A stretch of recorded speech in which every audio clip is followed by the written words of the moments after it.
Hola a todos, ¿cómo están?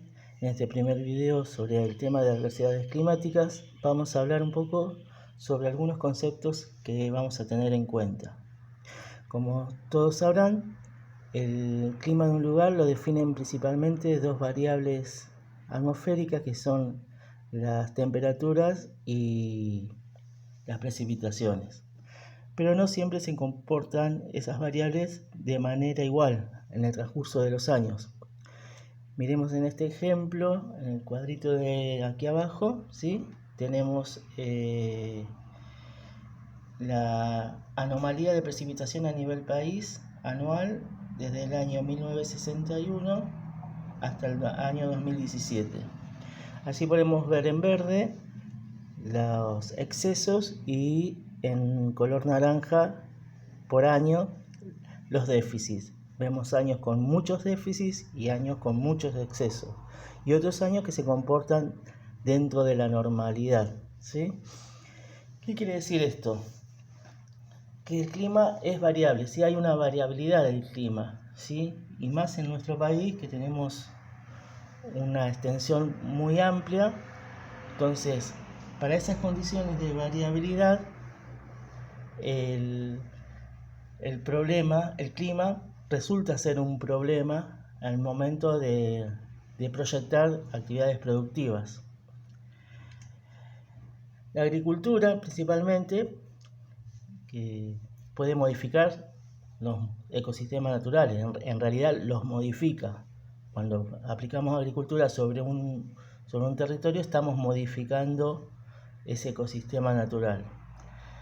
Y en ese proceso se seleccionan cultivos, modos de siembra, riego y cosecha teniendo en cuenta la adaptación al clima. Es decir, la agricultura modifica todo el sector del terreno. Pero lo que no puede modificar la agricultura, no puede manejar, son las condiciones del clima.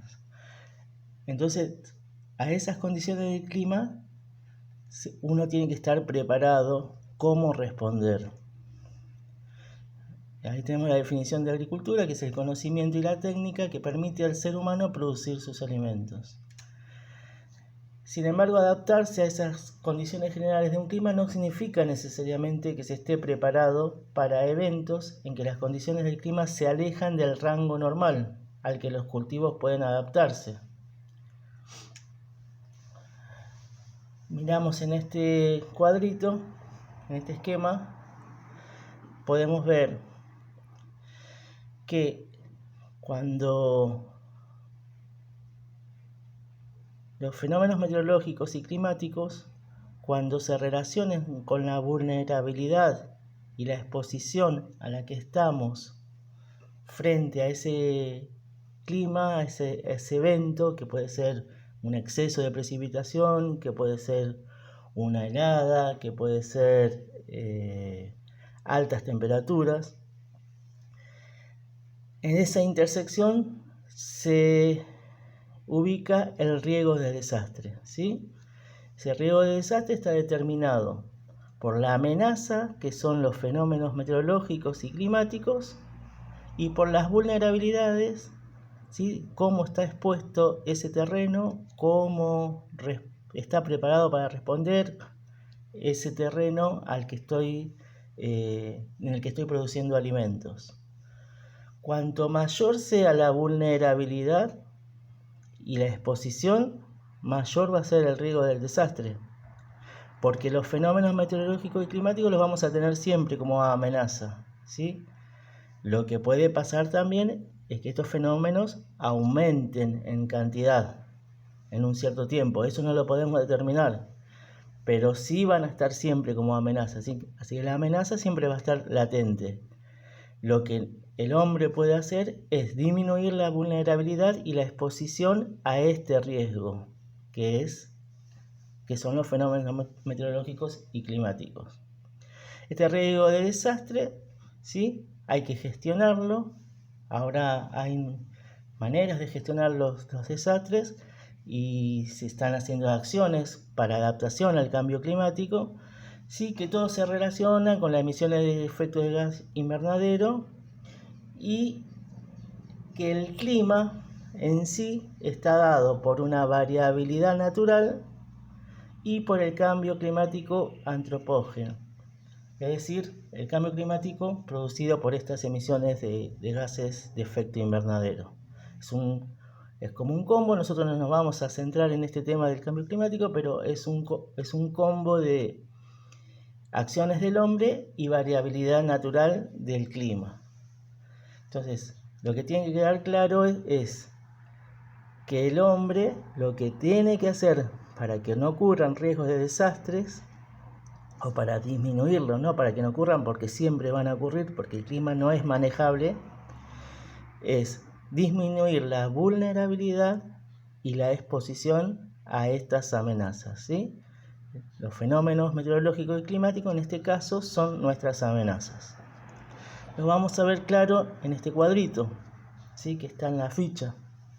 La amenaza, por ejemplo, en el primer punto dice déficit prolongado de precipitaciones, ¿sí? Muchas precipitaciones. En el primer recuadro dice el productor agropecuario es vulnerable si depende económicamente de su cultivo y no tiene reserva de alimentos para su ganado. Y no, si no es vulnerable si posee ingresos por múltiples cultivos y puede conseguir alimento para su ganado. Entonces, ¿se produce desastre? Sufre una sequía. Perdón, me equivoqué. Déficit era, entonces no está lloviendo. Hay una sequía de larga duración. Pierde parte importante de su cultivo y de sus animales. ¿Se produce un desastre en el segundo caso? No, porque conservó la mayor parte de sus animales, solo algunos cultivos se vieron afectados. Entonces, esta segunda parte donde está el no, que no es vulnerable, y no se produce un desastre, es porque este productor se adaptó, hizo medidas previendo esta amenaza, ¿sí? En este caso, si el productor depende solamente de un cultivo, está muy expuesta a la amenaza de un déficit, de una sequía, y sí va a tener un desastre, porque si no tiene acciones para mejorar sus ingresos o para métodos de riego o lo que para poder combatir este déficit de precipitaciones, sí se le va a producir un desastre y va a perder una importante cantidad de cultivo. Bueno, y al siguiente tenemos dos casos más con temperaturas menores a la normal, serían con heladas, y con lluvias intensas más duraderas de lo común, es decir, un exceso de precipitaciones. Es de acuerdo como uno se expone a esa amenaza, es como va a ser vulnerable y si se va a producir o no un desastre en nuestro campo. Bueno, teniendo en claro esto, ahora vamos a ver otros videos en el que vamos a tratar todos los tipos de amenazas, ¿sí? Vamos a ver principalmente sequías, heladas, efectos de las altas temperaturas y el granizo.